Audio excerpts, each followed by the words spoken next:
Welcome to the Hello, I'm Grieving podcast. I am your host, Dr. Julie Shaw, the founder of Hello, I'm Grieving, a community where we focus on acknowledging and dealing with grief to live a full life.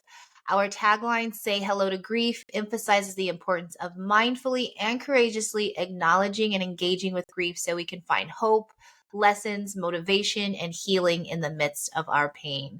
So today we have the opportunity to say hello to Vinh Paul Ha. And yes, with a semicolon. So welcome today. um, I, Hello. I love it. I love saying hello to everybody. So I'm going to read a quick bio. So Vinh Paul is a first generation Viet born in the Bay Area, California, currently residing on Chumash and Tongva land in Los Angeles. He is a futurist healer, trained meditator, coach, storyteller, and colloquially amongst contemporaries, Mystic Daddy, also known as Mystic Daddy, which I love. So maybe I'll toggle back and forth between those names today, of the Daddy Hotline, which I want to learn so much more about. And you can call that hotline at 864-71 Daddy, DADDE, where he gives quick, queer, dad like advice. He has over 20 years of experience working in education and nonprofits, with additional learning as a death doula and ICF certified coach. His practice is rooted in intersectional unity, abolition, and bringing somatic comfort, ease, and rest to all queer, trans, non-white people. And so I really do hope you all connect with him after this podcast, and I'll give you ways to contact Mystic Daddy at the end of the show. So let's go into it. I've already said we're going to play around. We're going to have fun. There's no real script here, and we're going to have a genuine conversation about how we say hello to grief.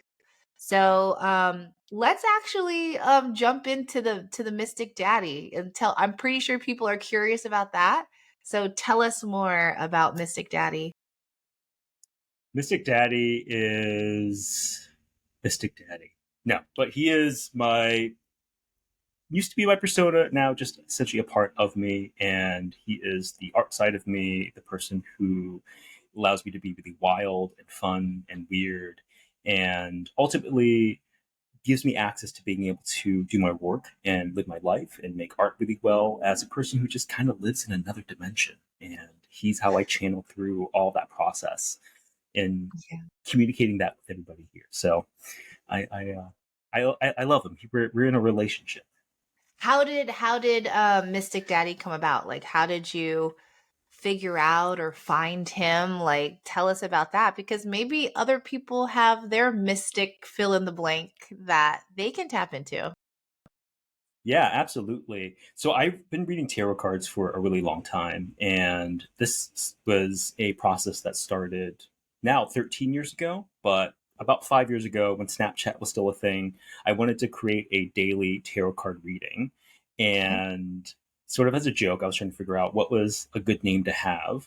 I won't share what the name was, but Okay. it progressed from there. Yeah, I mean, I can. So it was, the joke was that the the Snapchat was going to be a tarot card every day, but it would also be a dick pic in addition Okay. to the tarot card. it was for those who were interested and inclined. So Yeah. the original name was started off as like a Snapchat handle as Crystal Dick, and then I was like, that's not going to work for me clearly. And Okay. Mystic Daddy kind of was born from there, in really just being a person who feels like he has been in a lot of spaces to mentor people.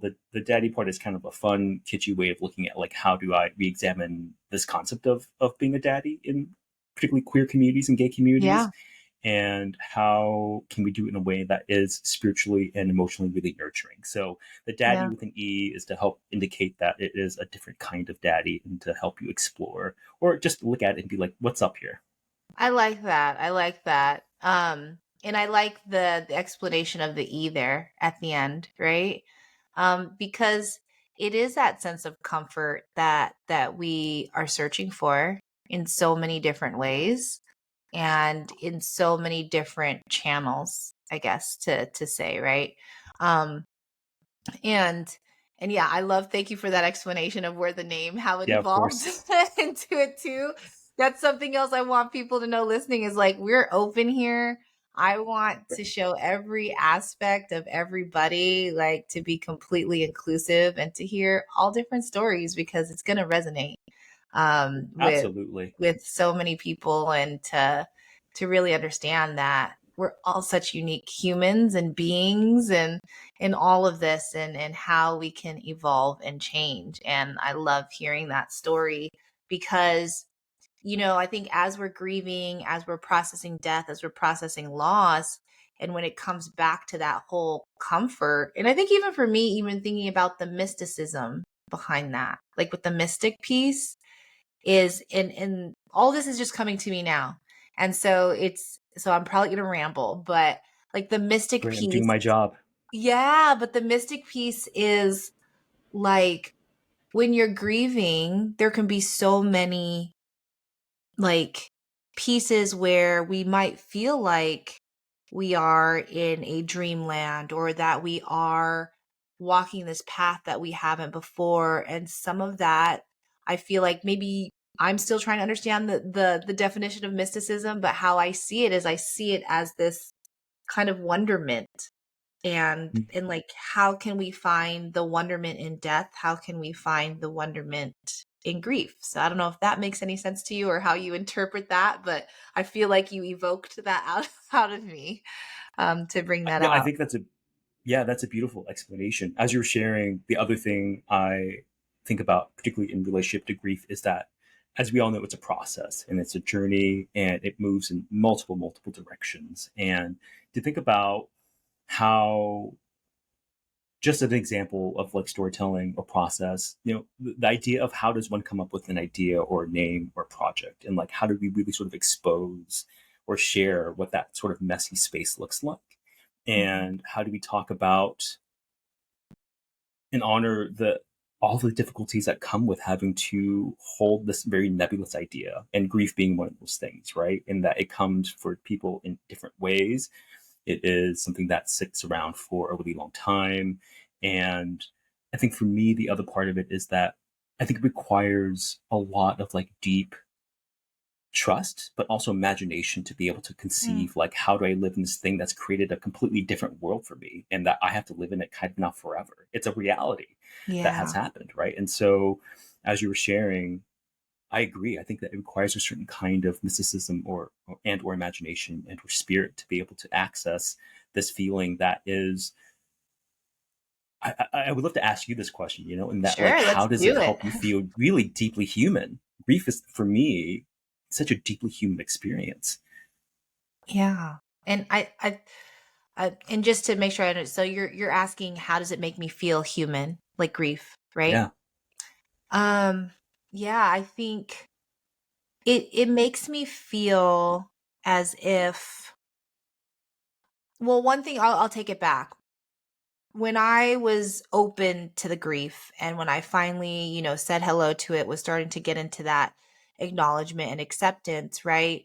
Is the human piece that I felt is that I felt like I was all of a sudden like magically broken open to where I knew that there were so many more emotions that I ever knew existed.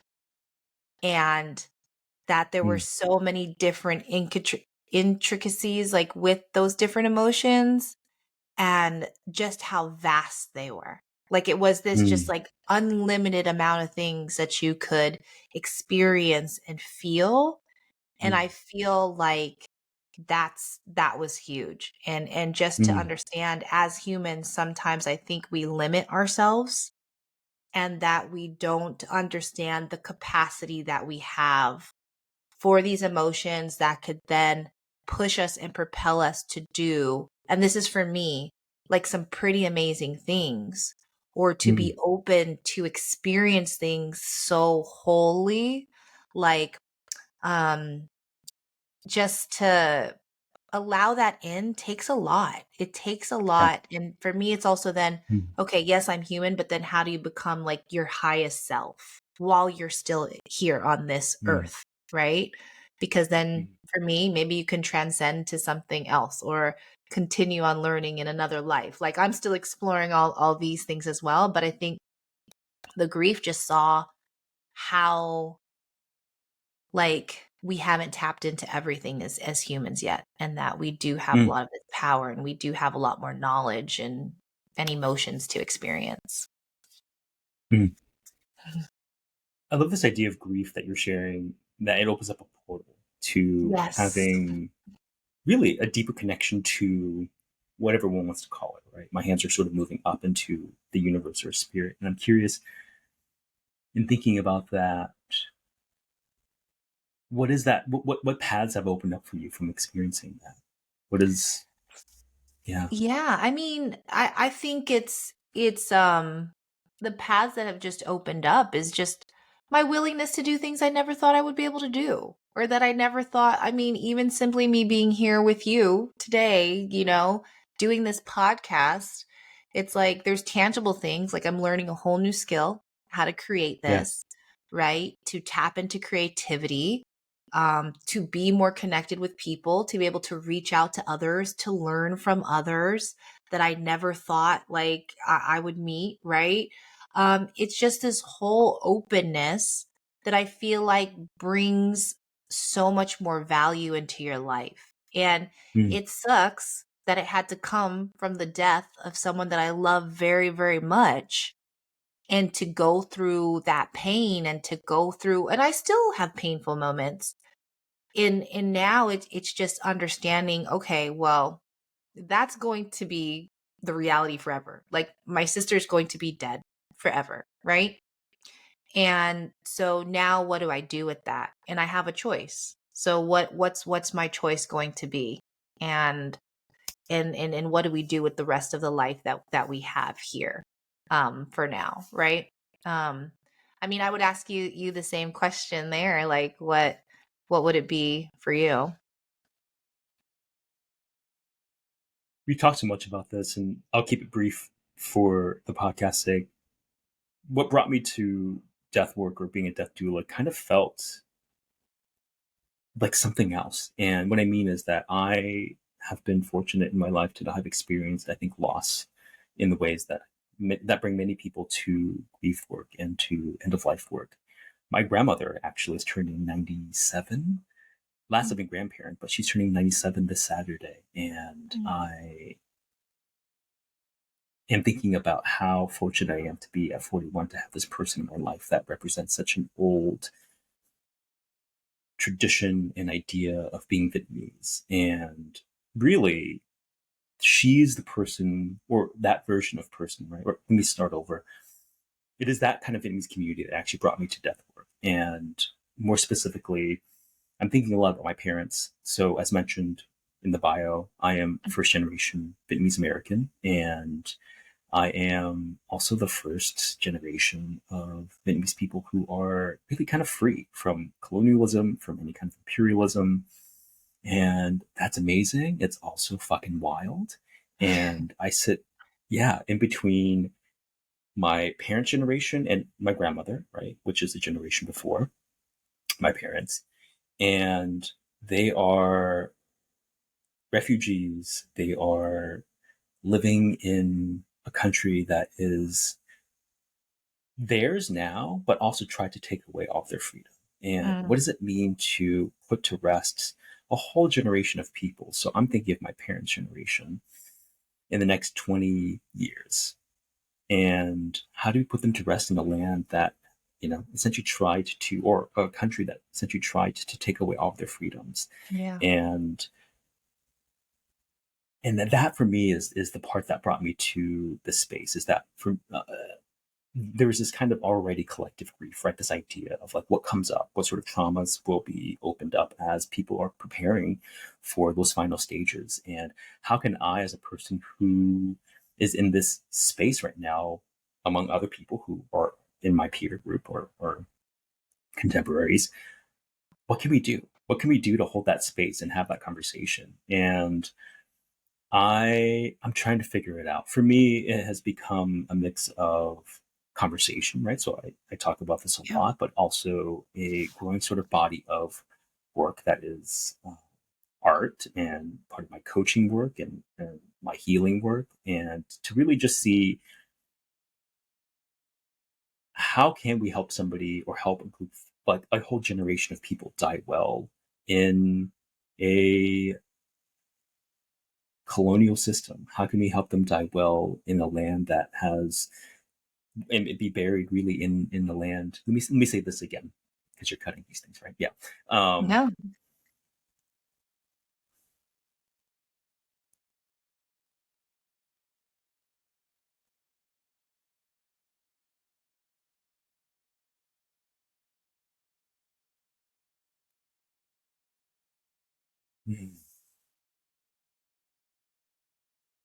I'm thinking about how right now in my body, what sort of feels really loud is this, like, just millions of, like, Vietnamese voices, and it's Mm. millions of Vietnamese voices who have died at the hands of colonialism and imperialism and who can't be here. It's my parents' generation who will be passing the next 20 years, and how they are all asking me and people like me, like, how, like, please, like, put us to rest, like, Mm. allow us to be able to finally be put to rest in a way that feels completely free. And that is what I'm thinking about a lot, and that is what guides a lot of the work I do around grief and death, is that how can we finally give a community the opportunity to mourn something that they've never had a chance to mourn. Yeah. And yeah, and to live That's and to die essentially free. Yeah. yeah.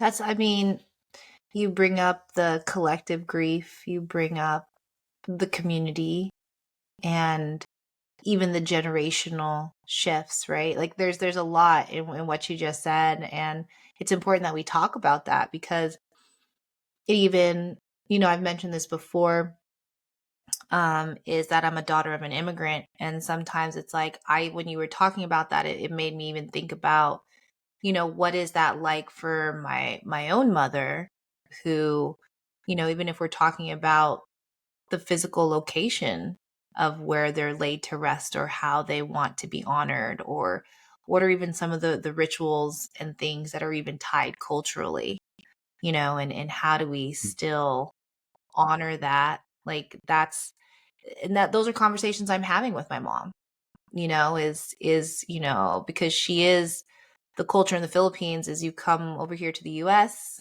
you work really Mhm. hard, you send some money back home for Mhm. family there, and eventually you return home. And so we're Mhm. going through that phase right now of like, how is she going to return home? And then also me thinking about, and I don't know if you think about this too, is like, yeah, see, like you're making me think about a lot, because I've been trying to also process, okay, well then if my mom goes back home and I'm still here in the US, like what does that death look like? Like, will I be able to be with her? Will I have enough time to get, you know, thousands and thousands of miles away? Mhm. And then also then, will she be laid to rest there? And so then how will I also still have that? There's a lot, but I mean, you're also just talking about even a lot of the implications of just freedoms being taken away, that there's loss in that, how people are viewed, how people are seen. I think even the assimilation that takes place when you come over here, right? Or when you immigrate. And I think there's a lot of loss and grief, not only in the sense of death, but in the sense of just existing, right? Mhm. And Mhm. and being who you are, whether it is in a foreign land or whether you've been forced to come here, or whether that's what you had to do, or whether you came here by choice. Like there's a lot of grief wrapped up in the communities there that have experienced that. There's a lot of liminality, right? Is also what you're sharing, and how do we really exist in that sort of third space, or that thing that is just a temporary place for us all to sort of be in container. So as you're sharing about your mom, returning to the Philippines, yeah, I can imagine that feels really complicated. Very, very much Yeah, so. yeah, Yeah. How do you like as a death doula, what are some things that, people who are thinking about having a death doula, inquiring about one, what's something that people should know? Like going into it, like, why is this something that people should know about, that people should advocate for? And maybe some of the things that you personally do as a death yeah, doula. absolutely. I think that I approach death as a sort of entire life aspect, right? So more specifically, I really look a lot about death and the concept right now about, in addition to a lot of the grief we were sharing about within the communities and immigration and all those things, as an opportunity to really take a deep evaluation of how we are moving through the world as people who are still breathing, and how do we want to live it in a really beautifully fruitful way. So there are lots of different sects of, I think, how people do death work. A lot of it that people know about is typically at end of life. And for me, my focus is a lot on how do we die well, right? And I think that connects back to Mhm. this question that I had earlier about, like, how do I help a Vietnamese community die well?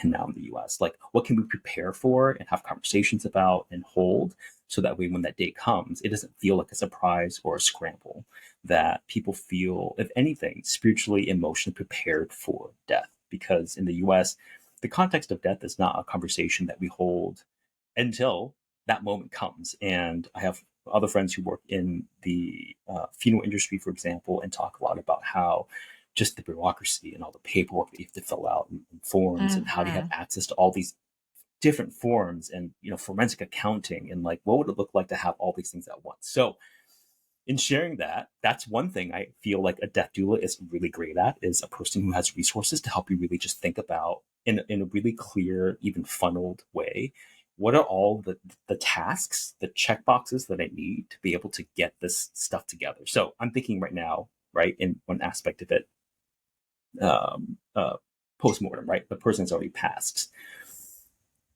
Another aspect of it is thinking about, how do I sort of organize this person's life after they've passed on, right? What are all Yeah. about all their belongings, and building, these connections to it, and the guilt that also comes with, like, maybe throwing something away that belongs to them that you feel like you shouldn't. And so these are all the aspects of death that I feel I personally am really interested in thinking about and talking about. And I do that because I think it's kind of interesting because I'm sort of on two spectrums of it, right? There's like the one where it's like, let's talk about the life, and let's talk about how to die well, and then let's talk about, like, okay, they already passed, and what do we do here, Mm. and how do we ensure that, like, everybody who's involved in that, the caretaking, the family members, the friends, like, feel supported in that process. And I share this because death work is for every range and every sort of spectrum or process in it. But right now, what I've noticed is that there's a lot of focus right in the middle right here, right? Like the actively dying. Like, what can we do in this space right here? And that's beautiful and that's valuable. And that is important work. That is work that a lot of people come engaged, kind of wanting to do.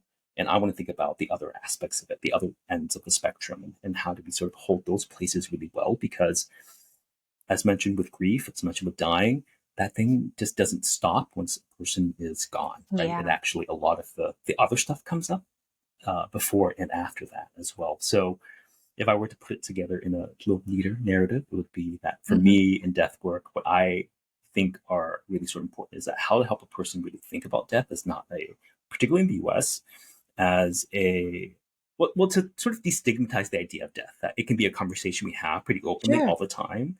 And it can Yeah. be one that talks about really celebrating life, and how do we live purposefully, and how do we do it in a way that gives us access to planning a really good death. And death happens, and thinking about, okay, like, how is it that we're also able to ensure that all the people in our lives that love us and care for us, that have to do a lot of the bureaucratic stuff afterward, has have the resources to be able to do that. And Yeah. what would that look like to just even have that sort of support, right? I think that there's a lot of That care support and is emotional support needed. work. Hmm. Yeah, that support is Yeah. needed. Yeah. Um, So that's what I think I, about when I think about death work. Yeah. yeah. Okay, so just from getting to know you, I feel like you're also a very fun person. Mhm. Um, and I try to be. so, yeah. And I think even as you're talking about like how we live our life still, right? And whether that's as people are going through that process, whether they're dealing with anticipatory grief, how they're still living life, how that person who is actively dying, like what does their life look like, and then the after part, right? But like I've always thought it was weird for me to start talking about fun in the same breath as death and grief, and that's something that I want to talk about more, and so I want to Yeah. talk about that with you. So Yeah. I'm interested in knowing like what has been some fun aspects about like what you do, or some fun aspects of maybe some of the people you've gotten to know and you've gotten to help and you've gotten to be with them on this journey. Like tell us some fun things or some things that you've experienced. Absolutely. Death is for me the most communal space I think I've been in. And it's been amazing to meet so many wonderful people who are deeply passionate, who, I mean, you, right, are included in this process. We wouldn't be here without that. And I think, if anything, there's a lot of joy in everybody that I've met that has done death and grief work. And I think that that's a part of it that I'm curious why nobody ever talks about, right? There's so much like this perception of being like somber or like, oh, clearly they must be Yeah. really dark or whatever. I'm like, everybody that I know is incredibly like fun, funny, like chill, also like very emotionally aware, right? I think there's a Yeah. difference between this idea of the like, yeah. So I love that, having started this journey back during the pandemic in 2020, when I was making just a large shift in my life in general, in terms of the kind of work that I wanted to do, and turning into more purposeful, emotional, spiritual work, that this is a space that really was, for me, really welcoming. And what I mean by that is I have met so many wonderful people in it. And the way that I meet people is sort of just kind of by beautiful happenstance. And it's not even that I ever really kind of search for it, right? And I think that there's a beautiful way in which we sort of see each other and connect with each other and know that, like, oh, okay, you get like what's happening here. And um and there's so much tenderness in that space as well. I think that that's what makes it really wonderful for me. So it gives us opportunities to really, I think, in relationship to fun, um, there is a lot of laughter and there's a lot of joking, because I think that what do you do when you're in a space that talks about, holds, confronts sometimes one of the most, like, if not the most difficult thing to experience, which is death, right? The thing that comes for Mhm. us all. If you know how to look at that right in the face and move through that, and help others learn how to move through that, I'm just like, there's just a lot of joy in a body too, I think, that Yeah. people don't see, and or don't expect to be there. And for me, I'm like, this is, I love it. It's fun. It's wild. Like, people are really just open and tender and ready to talk and be silly. So Yeah, it's so different, right? Like mhm, it's kind of like when you're experiencing grief or in the death space, like I was listening to something the other day where it was just talking about we have all this wisdom. Like when you experience death or go through something like an extreme loss of some type, that like all of a sudden it's kind of like you've been downloaded like this new knowing, this new knowingness, right? yeah, And just being able to, I think you were talking about it earlier, just the different perspectives you have. Like I talk about it as in like I have these grief colored glasses that I put on now, and like I see grief in everything. Like I can make a connection to grief everywhere that I look. And even what you were talking about, the genuine authentic conversations and dialogues that you can have with people, because if you could talk about death and you could be that open and raw with someone, like you're gonna get to know that person a lot, I think, Mm-hmm. quicker and like Mm-hmm. easier than you would if we have these, different guards up than before. And that is fun to me. And it is fun when I get to meet people and I tell them what I do, and they want to talk to you. Like, Yeah. they have their story. And I do. Sometimes I have to watch because like I'm a very smiley person. And so Mm. I often wonder, it's like, what are people thinking? Like, she's smiling and she's talking about death and she's excited to talk about this. But I also want to show them that, there can be that joy that you're talking about, even Yeah. in the midst of it. I think the other part of it too, as you're sharing, and we know people, in common who also do a lot of death work that is ego-based, spiritual-based death work, right? Hmm. There's a concept in Catholicism called um, the dark night of the soul, and it's when a person is sort of at this space of like longing or searching and for purpose. And that is the other part that I think is really kind of beautiful, is to witness that in this concept, a lot of people who are in this space who have lost somebody have all gone through a dark night of the soul, or a Hmm. really deep search for purpose in the self, in the body.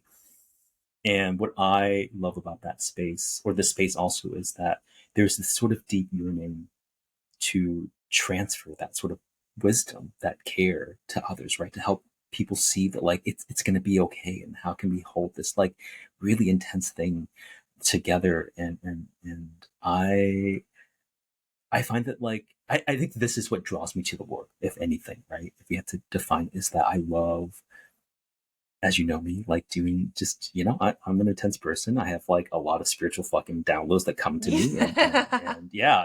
And I think that you do a great job of being like, here is like, it's what's happening, right? Like I'm still learning how to defragment and explain things because, I feel like you've learned how to navigate like the 100 messages that are coming in any given second and being like, this is the one I'm going to talk about. And I'm just like, I okay, mean, there's like, I don't know, yeah. maybe. Maybe it's the one that I I'm like, just grabbed onto. I was like, that one, that one stuck. That one you're doing it stuck. really well, Yeah, I have like Thank 20 you. and I'm like 20 are coming out right now. Like who's ready for the ride? So we no, don't we don't but know what's gonna come out. yeah. But no, but I think the other part is just, how do we just give each other, going back to what I was mentioning earlier, it's just a really deep ass human experience. And I think that death, or being in death work, just really allows you to like understand that and hold that, and ultimately help others move through having just a deep ass human experience. And so, I feel like we need to uh, hashtag that. yeah, We need yeah, to have a deep ass yeah. human experience. Yeah, yeah, That absolutely, yeah. that's There's so much searching for it, and yeah, absolutely. There's so yeah. much. I think a lot about, this is maybe tangential, so cut it off anytime, right? But All in my good. work, I think a lot about, particularly healing work, and me trying to really redefine what that looks like from a really, uh, um, I call it pragmatic sort of lens, and that means that I am examining a really fundamental part of like just being alive, and like being like content, or learning how to be content with like being alive. And I think that there are so many different ways in which we are giving ourselves opportunities to be distracted from that. And that death is in grief work, that's just a really like clear point on how to like really be like, what's all the mess that like is crowding the Mhm. noise right now, and how can I just be really clear about like what can make me feel kind of happy, or what can make me feel powerful. Yeah. And and wanting to really bring that to everybody, and know that like there's a sort of really beautiful way that we can have access to that, but it also Yeah. requires a kind of deep What are openness to something. What Mhm. are some like maybe practices that you do, right? Because you have this energy, and I feel like you've done a lot of work to be as grounded as possible, right? And to be open to all of Yeah. it. So I'm wondering, what are some practices that you feel like maybe you do every day, or that you do every week, or something that you feel like this is something I need to do to make sure that like I'm continuously working for that groundedness and to be available to the universe. Yeah, thank you for asking that question. Beautiful question. Yeah. one, absolutely true. I'm living in another dimension, but I'm also Yes. like very here. I think that like Hmm. I split my time like simultaneously, right? And I would say the part that keeps me really here and grounded and human is all of my work ultimately, and the way that I move through the world and life and my value is everything I do is relationship based. And that means I spend most of my days working on building, being in conversation with people, and that is what I care about, and that's all I do. For there's some days that I'll talk to people uh, for the whole day, right? I'll talk to just a calendar full of like people I'm chatting with, and there are days where I'll talk to one person, I'll talk to them for like 5 hours, Wow. and yeah, and we both agree to it. We both are still there. None of us have pushed. Yeah, and so I think that like how I stay here and how I think I'm reminded of like being here and what it means to be here is that I just really, I'm just like here. I'm talking to you, Yeah. and I mean, we're Yeah. doing it right now. And I think that a part of it is being able to feel like I can be powerfully messy in this space, right? And Hmm. allowing, and you really doing a great job of allowing me to know that like he is getting somewhere and I don't necessarily have to guide him there, but he does maybe want me just to like witness what that means right now, and to help him sort of bring back some threads for him to find, to see if like that's what's working and stuff. So I'm learning. yeah, You yeah, know, yeah. I mean, I feel like people could listen to you all day and just like, um, and you come from such a different perspective, and just the way that you speak, just the way that it flows from you, just the way that you allow it to flow through you, right? It's just it's so interesting for me because I know there's moments when I feel like, and maybe that's the whole like Vin Paul Mystic Daddy thing. And maybe, Mm, like I said, there's probably each of us out there that have these different alter egos or have these different things, but how are we able to um fully express that, right? Like, and I absolutely. think grief has exposed that for me is this search for like who is your authentic self Mm, versus what has society told me I need to be, how I need to show up, how I need to speak. And I speak from the intersectionality of, yes, being a bereaved sister, from being someone who's dealt with pregnancy loss, to being a black woman, also like Asian, and all these things mhm. that have intersected, is in between all of those intersection, who's at the middle of this, Yeah. who is Mm, that, and how do we show up fully. But I think even for the people listening, is maybe you're starting to think about your different identity markers, right? Thinking about our different things that make us who we are, but then all of a sudden you throw grief on top of that. It's like that can change the whole dynamic, and each of those identities can play a part in how you grieve. And absolutely. it and being able to see, okay, well then now how do I show up as my full self and grieve as well, right? So I Mm, don't know if that makes any absolutely. sense. No, absolutely. I mean, I think the other part that I hear too, as you're sharing, right, is that there is no right or wrong way, and you know I use that as a preface, right? But the other part of it is that for me, there's so much desire for people to find an answer or a solution, or this resolves the pain or the grief, right? If I just have like one more Mhm. resource or one more person who talks about it, and that could be true. I don't discount that if that feels right for a lot of people. I think my approach is that that's never true for anything in life, in that there is no solution. And as you're talking, the thing that comes to mind is, yeah, beautifully, like how can we find a different version of ourselves that allows us to be really free, right? To be in our Mhm. imagination or spirit, to be creative, and to feel what I like to call really immediate. And immediate is that like what's accessible and what's here for us right now. What can we have in this moment? What can we ask for? What can we feel? And what can we hold, right? Like physically or Yeah. cosmically and Yeah. stuff. So I think in relationship to that, I would share, always come and always approach something with a lot more questions, or rather I always try to leave knowing that there are more questions to be asked here in this process. Mm. And a person who I think does beautiful grief work, you included in that, right? Is that you facilitate and you bring the ability for people to have a lot of questions and to continue to have a lot of questions. And that is for me the deepest, like, powerful human skill Yeah. is really soliciting a lot of, like, wonder, but also curiosity. And again, I use the word imagination a lot because I'm there a lot, but I love it. imagination, Yeah. yeah, yeah. For me, the Yeah. imagination is the spirit. That's what I actually call the spirit, right? And so I look at that as my higher self, and it's something that we Mm. all can have access to. It's just been taught out of us, and how do we sort of Correct. regain that? Yeah, and that's who Mystic Daddy ultimately represents. It's my imagination. It's a person who gets to exist and be free. And Yeah. I'm curious, I like, love who that. would your version be? Oh, yeah. Me? Oh gosh. I like I said, I think I'm still trying to figure that out. I would be a lot more relaxed, I think. Like like I know that I do have this habit, and I do think is also a um one of the byproducts of my grief is I tend to go down more rabbit holes quicker Mhm. and think of worst case scenarios. And Mhm. I've just been coming to that realization that this I feel like I do it more than I did before the death, right?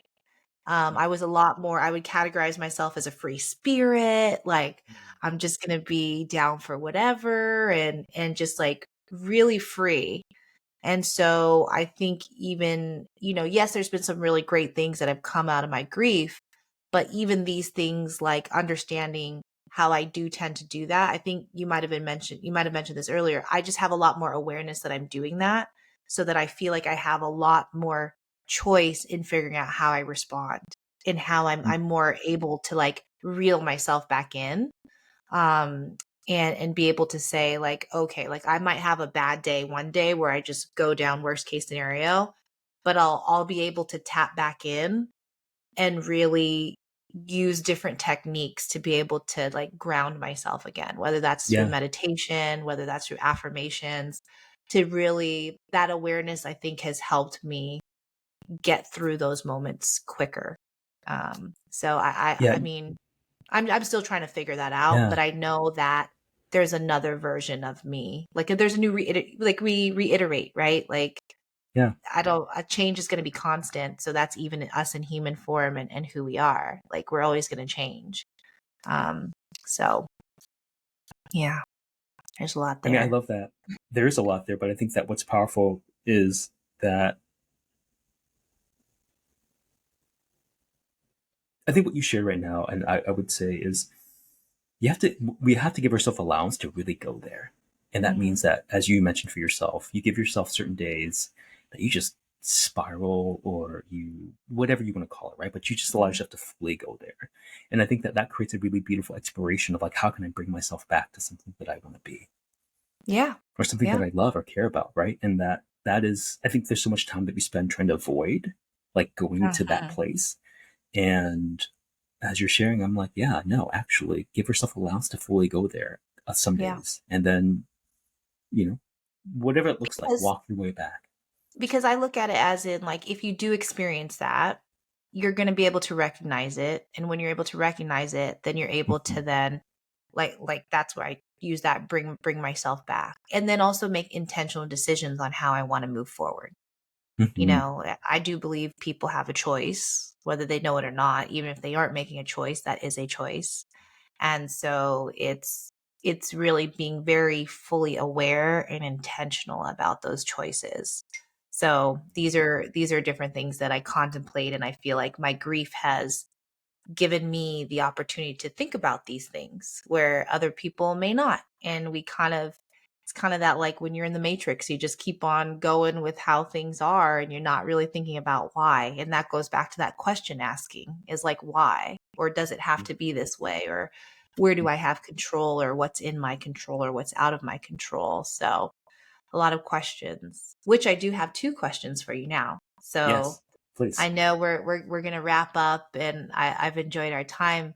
And I know we could talk forever. We could probably be one of those 5-hour conversations that you're talking Oh, about. absolutely. Yeah, absolutely. um, but the two questions that I have for you is the first one is going to be, and sticking on theme with saying hello to grief, is if you were to say hello to someone today who is grieving, Mm. what would you say to them? And feel free to choose whether you want to speak as Vin Paul or as Mystic Daddy. So, Yeah. if you were to say hello to someone who is grieving today, what would you say to them?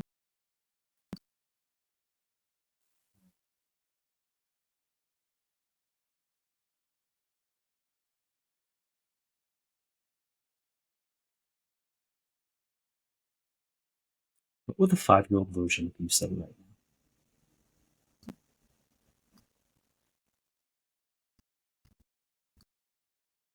So you would ask them that question of what their Yeah. 5-year-old.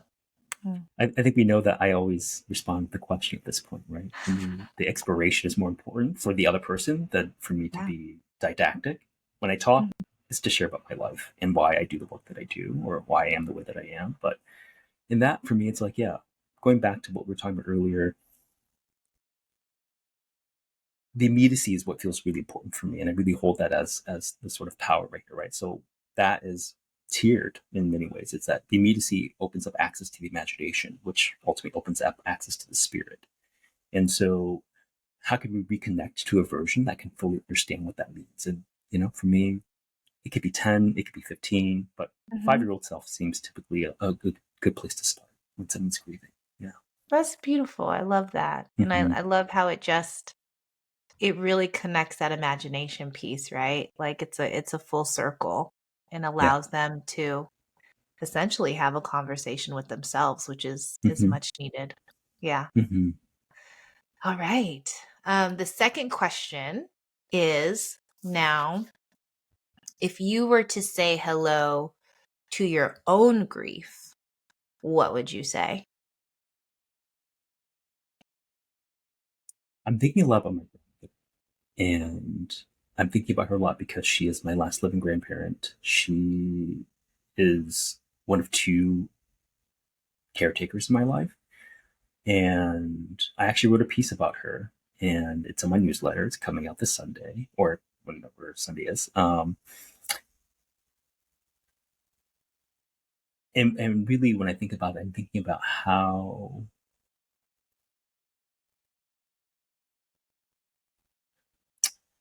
lots of things are coming up. Huh?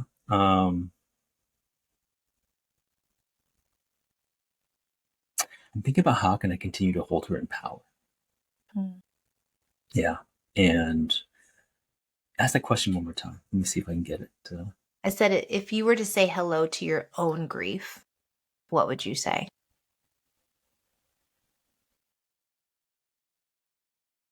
Grandma, I love you, and thank you so much for everything. That's beautiful. Yeah, Yeah. Thank you. Yeah, now go tell her. That yeah, would be I do. Yeah, that's what I would say to yeah, yeah. you. Of course, yeah. I do try to call her regularly. She does pretend that she can't hear anymore because she's at that age. But anyway, yeah, And it's one of those um, things like tell them anyways, right? yeah, Like, yeah. absolutely.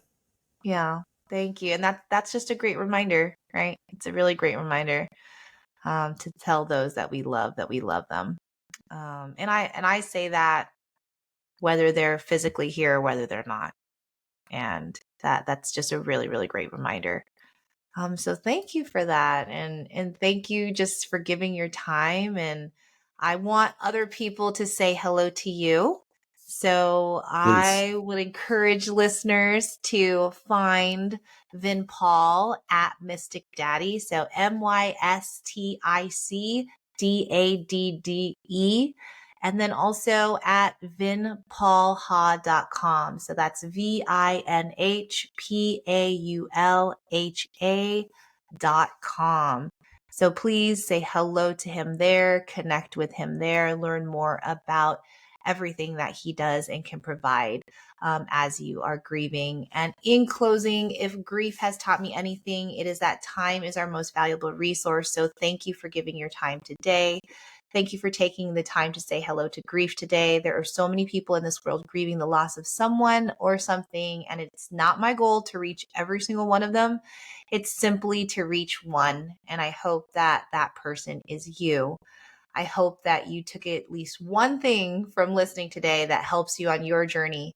Take time to say hello to your grief today, and better yet, say hello to someone else, because you never know who you will be greeting in their grief.